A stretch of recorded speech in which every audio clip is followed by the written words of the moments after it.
Please stay, okay. Please stay tuned for our June segments of 71 Magazine, where I'll be with OMU and then also with the Green River District Health Department.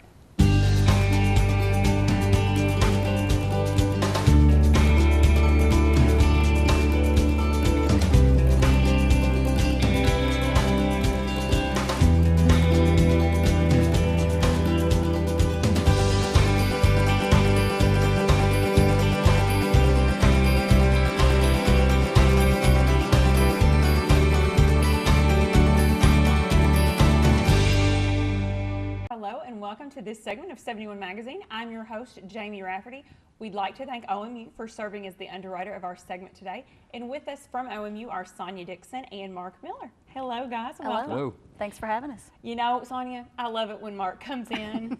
You are just a ray of sunshine. So thanks for joining us today. And we're going to talk about, the reason why we have you on is you are a tree guy, right, Sonya? He's the tree guy. He's the tree guy. So what they call me. That's, you know, the first thing that we're going to discuss is the tree trimming and how it's done here in Owensboro. You've got some systems that you all follow and they're on a schedule. So could you tell us about that? Well, we try to have a systematic approach to it. Over a 3-year cycle, we try to trim all of our primary lines. That's the entire system. Now, if there's an area it depends on the species of the tree. Sometimes like a water maple will grow a whole lot faster than another species. So we have to sometimes go back and trim them. But as a general rule, we try to trim each section of town once over a 3-year period. And then we start all over again. So it's a constant thing. We're always trimming. And you all have said before, there's actually like guidelines that you all follow. It's not just snip here and a sniff there. There's no, and a lot of people get upset because the way we trim it, we follow the National Arbor Day Foundation guidelines to a T. In fact, the contractor we use, they are required by contract to follow those guidelines. And Dr. Shigo, who has passed away now, but he was considered the father of tree trimming. And I have his booklet that I will give to the customers if they want to read it. But it's very specific. When you're trimming around power lines, we trim it the way that is the healthiest way for the tree. Now, I'll be the first to admit it's not the most aesthetically pleasing way to trim a tree, but you have to remember we're trimming to keep the power lines working, keep your lights on. Our goal is not to trim it to look good. If a customer wants their tree to look good once we finish, and again, I admit it's not the best looking way to trim a tree, but it is the healthiest way. If they want to trim the tree, the other side of the tree that we haven't trimmed, or round it off, or whatever they want to do, that's up to them. But I'll let you know right up front, that's not the healthiest way to trim a tree. Well, and I know, Sonya, there are individuals that may have trees that are in question and maybe they're not on the rotation or they're into that 3rd year. If there is a tree that looks like it's getting to their line and they may not know which line from which, right. Can we give you a call and have someone come out and look? Or well, certainly you can always call us, and Mark's the man that's going to come look at it. He's the one that's going to come and determine if it's in a primary line. And one of the biggest questions that people have when they call in is what line is it in? Yeah. And I want to remind people that when we're talking about primary lines, we're talking about the lines that serve your neighborhood, not the line that comes directly to your home. Trimming around your service line is your responsibility. Okay. But we will, as a service to you and as a matter of safety, come out and drop and roll that line up so that you can trim safely around it. Well, I know something else, Mark, that that people run into, or I know that these pad mount transformers that people find in their yard, some people view them as unsightly, but they are necessary to keep the power on in a person's neighborhood. Trees and shrubbery and so forth should not be planted around those, Exactly. correct? Trees don't just bother the overhead lines. We also deal with a lot of problems with underground transformers. The underground transformers are the same as the lines in the air. They serve the same purpose, and they're just as dangerous. So when we have stickers on the underground transformers, and I know sometimes they're not in the most ideal place, but they're a necessary evil. If you want lights in your house, we have to have a transformer to step the electricity down to go into your house. We have stickers on the transformers that say do not plant trees within, well, on the side it's 4 feet and the front it's 10 foot. The reason for that is when our guys are working, if you can picture this, at 2 o'clock in the morning, it's storming, horrible weather, dark as it can be. Our guys have to open that up, and the only way to work those is with a stick, and the stick is 8 foot long. So they have to stand in front of the transformer 8 feet out with the stick in order to work the transformer. If we get out there and in a lot of cases in Owensboro, there's little fences built around the transformers, or there's trees planted right in front of the transformer, we have to cut those down or remove the fence. All that time it takes us to clear all that is time your lights are going to be out.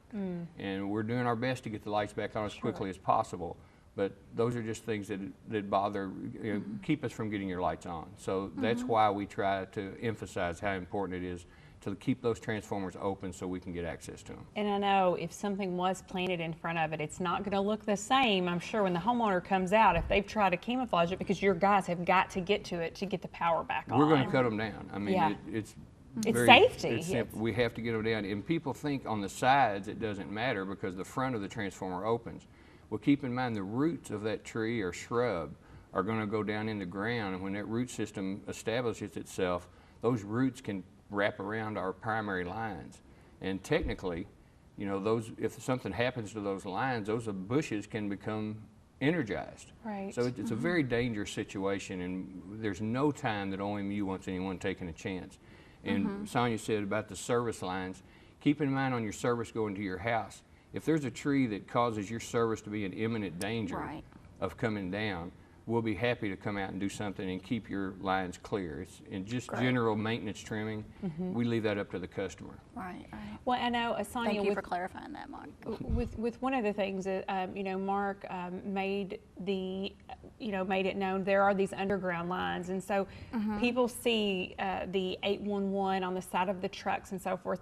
Tell us again about the Before You Dig, because right now is a prime time. If people may be a little late planting because there's been so much rain, but tell us a little bit about that. The Before You Dig, which is the Call 811 program, which has been around for some time, hasn't it? Very long. And it's a simple program. It's free to the customer. All you have to do prior to doing, and it doesn't just have to be planting in your yard. If you're doing adding onto your house, you're putting posts in for a fence or anything like that. Anytime you're going to be doing any sort of digging, you call, and all of the utilities around will have their lines that are underground marked for you. It does take a couple days, so you want to make sure that, for instance, if you're planting over the weekend, you want to call earlier in the week so that each of the utilities get an opportunity to be out there. That includes cable, telecommunications, water, electric, gas. All of those are marked for you. Not only is it for your safety or for your contractor's safety, but also, you don't want to cut into your water line. You don't want to cut into an electric line. You certainly don't want to have, it's also an expensive fix. But we're talking about calling before you dig, but even before you plan on doing any of that, I hope you're also looking up, and planning where you're going to plant that tree, and not planting it into an area that's going to have to be trimmed, or that's going to grow into and endanger power lines and cause a safety issue. So, it's before you dig. We want to call and make sure you get that marked, but I want you to look up as well and look at the services in your area, and look where your service line is too. You're not going to want to plant beneath your service line. And if you have a question, Mark and his team are great about coming out and saying, this is not a great place to plant a tree, this is a good place.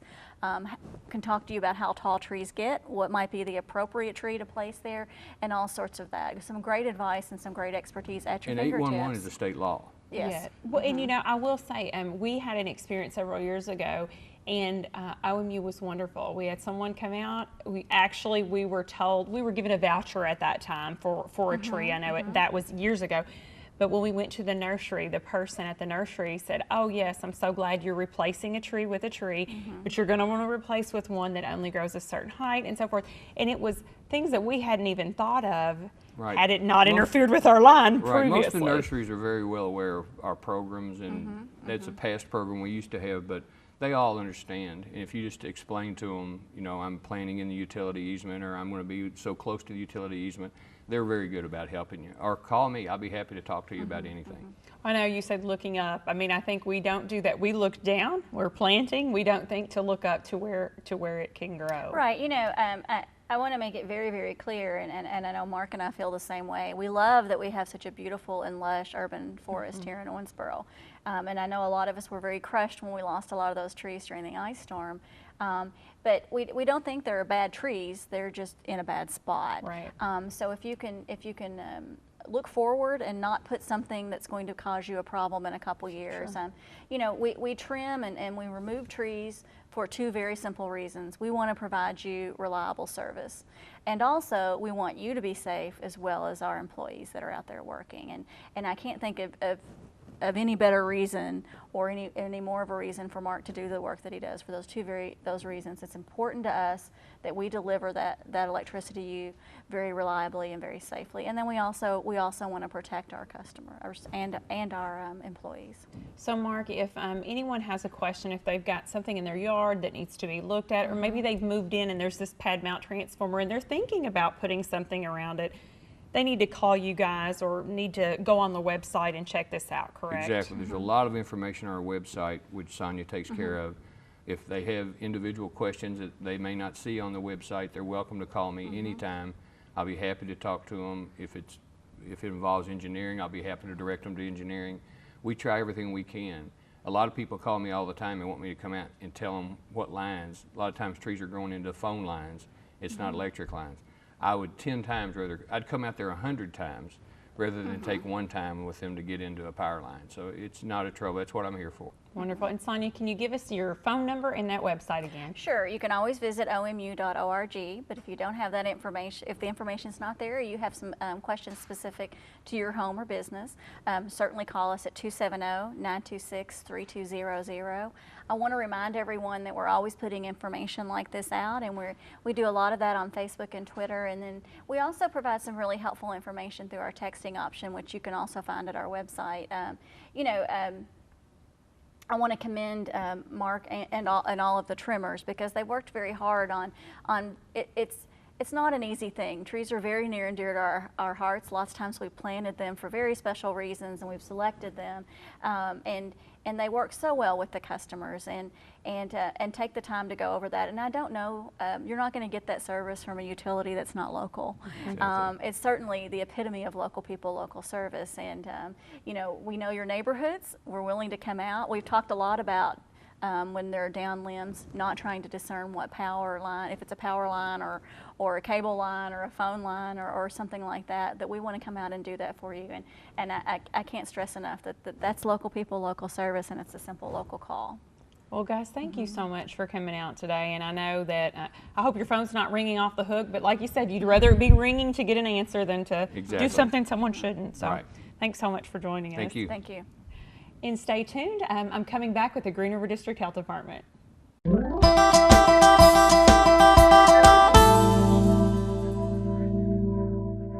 Hello and welcome to this segment of 71 Magazine. I'm your host, Jamie Rafferty. With us today from the Green River District Health Department are Lisa Stanley and Suzanne Craig. Good morning, ladies. We're happy to have you. Good morning. What the audience doesn't know is that I've got two of my favorite people here with me today. Likewise. Thank you. No, thank you all. And what we're going to talk about today are the mission of the Green River District Health Department, the purpose, some things that you all do in the community. People may not be aware, so Suzanne, we're going to start with you and just dive right in. Thank you. The health department, we do all kinds of services that people don't think about. If you've been to a restaurant in the last month, you can thank a health department, because we inspected that restaurant and to keep the public safe. We do a myriad of services in the community, from home health services to home visitation nurturing programs to clinic services, cancer screening, WIC, a broad range of services that are going to protect and promote health in our community. Absolutely. And having worked there myself for about 5 years, I'm extremely passionate about what's offered. I know immunizations. Absolutely. And I will say locally, WIC is huge for so many mothers and infants, and the promotion of that program locally, and that people are fed and nurtured and they're growing because of a program offered by the health department. Absolutely. Correct. Yeah, and you know, Lisa, I'm going to go right over to you. You're the maternal and child health coordinator, correct? Right. And so I'm sure this is something you're extremely passionate about. Yes, yes. And we encourage all women of childbearing age, pregnant women, women that have babies or breastfeeding, and children up to the age of 5. A lot of women don't think they qualify, but we encourage them to come in or call the health department, their local health department, to see if they fall within the guidelines that they would be eligible to receive WIC benefits. Sometimes we count ourselves out before we even know if we qualify or not. I think some women are surprised that they actually qualify, and there are some amazing benefits nutritionally wise. Well, and I'll tell you, it's come so far. I used to be a cashier, and from the WIC voucher to this cards and everything else, it has come so far as if you're a mother needing those services, you go in there and it's so much more streamlined than it used to be. That is correct. So that's a great positive. But Lisa, one of the things we want to talk to you about is this oral health initiative. As maternal and child health coordinator, you're really focusing on mothers and children. Right. And people do not understand the impact of oral health. And so tell us about this initiative and how it can benefit these children. Well, we were very excited, and it is called the Oral Health Innovation Project. It's one of our new programs that we started at the health department through the availability of some grant funding that we received from the Kentucky Oral Health Program. So what we were charged with was we wanted parents, families to know the importance of good oral health care starting at an early age. So Suzanne and myself decided that first and second graders may be a good age to target initially.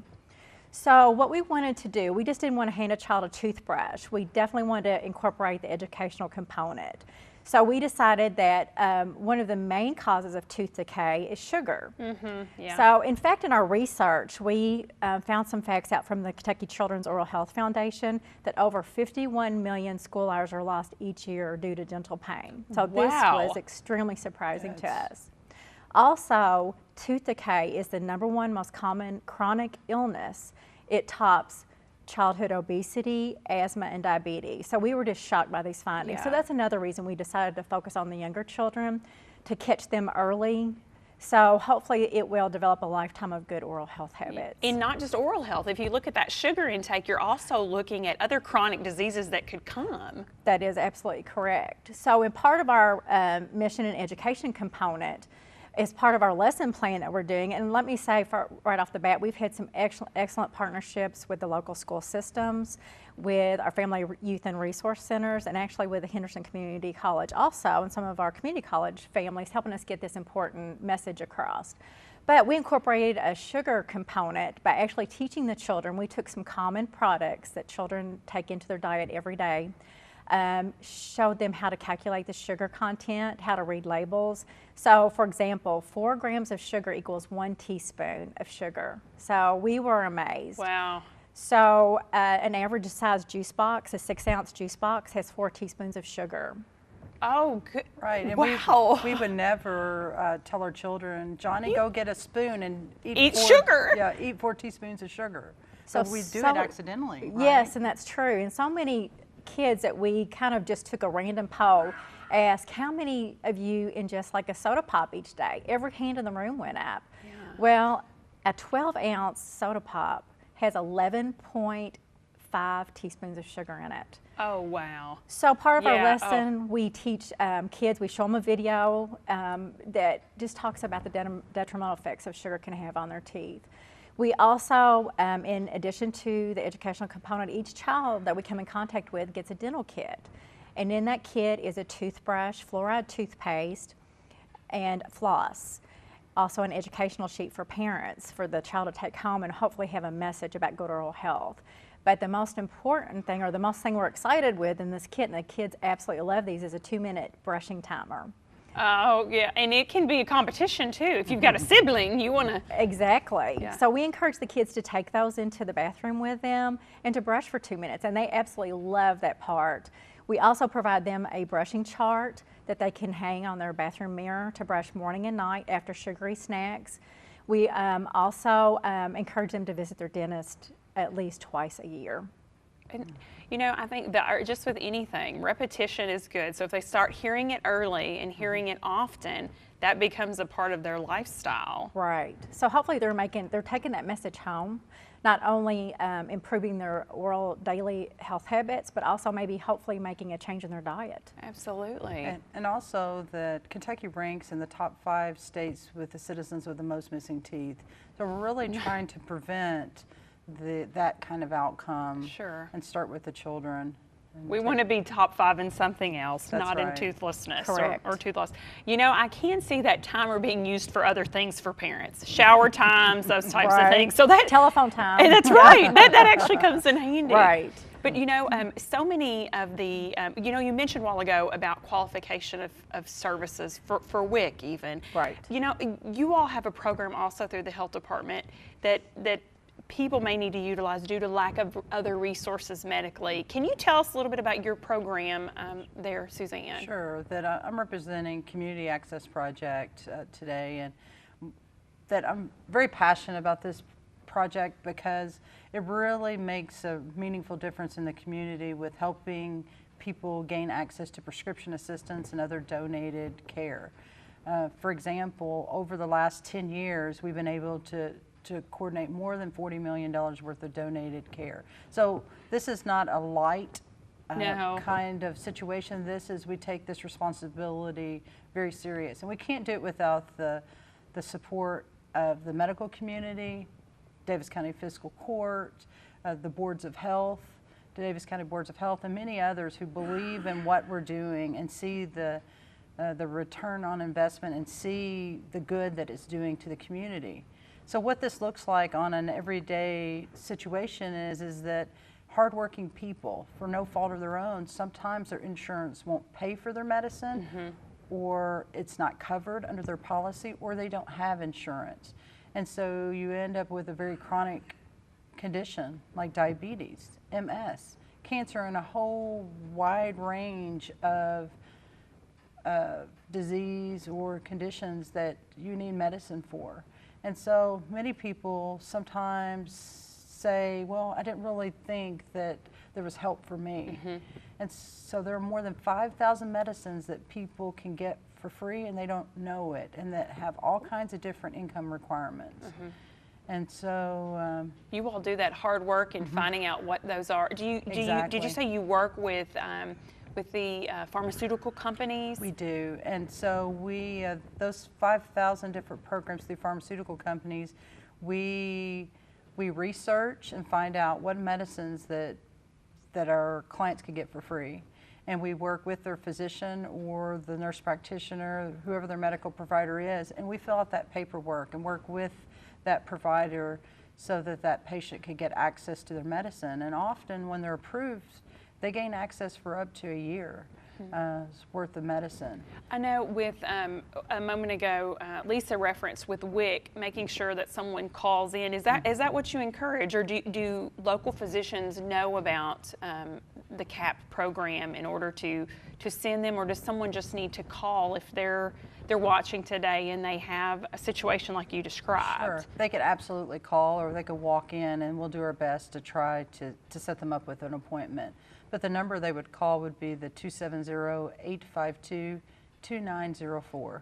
That's 852-2904, and that they could talk to a case manager who's going to be compassionate, who's not going to judge them, who's really going to want, they really embrace, the case managers are so wonderful, they really embrace the mission of public health.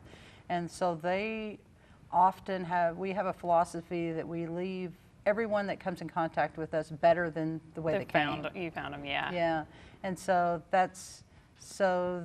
we welcome phone calls or visits to the department. We're located inside the health department here in Davis County. Now I want to ask, I know Breckenridge. oftentimes, I'm making an assumption, and you correct me if I'm wrong, do you see a lot of comorbidities coming in with people that have more, which to the audience that means more than one thing going on at one time medically? Do you see that? Because I would think with diabetes comes a whole host of other issues. Absolutely, it's very common to have hypertension with diabetes, or have, often that's the case, but sometimes it's just that people are trying to make their life better and they just have one diagnosis. Sure. But we often see multiple. And so we're often trying to connect them with other resources too in the community. So, we're not, we understand that our service alone is not the only service that promotes health and promotes quality of life. So we really take a case management approach when it comes to trying to help someone. Well, I know, Lisa, one of the things that we do together, many of our viewers know that I also work with the Kentucky Cancer Program, but one of the things that the health department is really passionate about is community partnerships. Absolutely. To make sure. So can you tell our audience some of the committees that you all serve on and coalitions and the work that's being done there? Okay, as part of the Green River District, we wanted to go in each community and we did community health assessment plans where we actually went in and canvassed neighborhoods to ask the populations what they felt were the most important health issues facing their communities. So most of the communities chose access to care, obesity or lack of physical activity, and substance abuse as some of their 3 main goals. So we have 7 health coalitions in our communities, and most of these health coalitions chose these areas to focus on in subcommittees. So, and you're on several subcommittees also, Yeah. but we're able as a smaller group to kind of really see what the problems are that those communities are facing, and to work, the small groups get together and work with other partners to help address those issues and hopefully make some improvements. Well, and I think one of the things that, like, as you all are talking about the oral health and then going back to the CAT program as well, because of the partnerships that you all develop, you all are able to connect people to resources, and you're not an island anymore. Sometimes I think as organizations we feel like I'm only cancer, but when I come to these community meetings, I may have a person who is a cancer patient, but they're in need of prescription assistance, or they have children and they need to get that oral health. Mom is busy with a diagnosis and she needs to make sure that she's got a child in school who's getting those other health messages. Right. So it's been amazing, I think, how they kind of cross-pollinate. Oh, the partnerships are invaluable, and it's just amazing how all the communities want to come together for better health for their communities. And we remind people that the public health system includes the whole community. Right. Everything Right. from the hospital to Audubon to Grad to Kentucky Cancer Program, to a wide range, all of that safety net, that is public health. And so it's invaluable to our daily work. There's just no denying it. Well, I think one of the things that you mentioned is that with oral health, it was a grant opportunity. I think sometimes people just automatically think, and my organization included, that we're just simply funded by our taxpayer dollars. But we're in a time now where so many services are needed, so many people are in such great need, that we're really blessed to have other opportunities to apply for funds to even go beyond the what's looked at as the normal scope of the work. Right. And really, the health department is very innovative and looking for different creative ways to meet those community needs. And so I can't say enough of how lucky we are to work for an organization that really tries to task us with finding the most creative, being the most resourceful way to really get the message out in the most cost-effective way. And what you're seeing too is the age of, with you being maternal and child health, and then even the populations that are able to be served through your program. You're getting birth, you're getting the gamut of ages that's being covered, hence public health, right? Right. One of the things that I think is so important about what you all do is that you all are a team. You all go out into the community as a cohesive group working for the greater good of the community. And I hope if people have any questions about your all's services, if they're not at these meetings that we're at, and maybe they're just watching the show and they didn't realize the vast array of what's offered, how can they get more information? They can call the health department. Our number is 270-686-7744. And they can just tell whoever answers the phone what they're interested in. And we're open 8 to 4:30, Monday through Friday. And we're located at 1600 Breckenridge Street. Well, I'm going to ask one final question, and Lisa, I'm going to direct this to you, just Okay. because she's working with children right now, and you cannot not ask this question. There are many shows on these days. One of them is a show about kids saying funny things and so forth. Are you seeing a great response for these kids with these toothbrushes? Are they excited? Are they? They are extremely excited, and they're just so involved. And Suzanne and myself, we've been re-energized and encouraged by the children's, just their interest in this message. And so, and then we go back, we're finding we've had a couple of children that maybe had gotten the message at school, and then we've gone to some other community organizations, and they are remembering everything that we've told them. So we are Wow. definitely encouraged by that.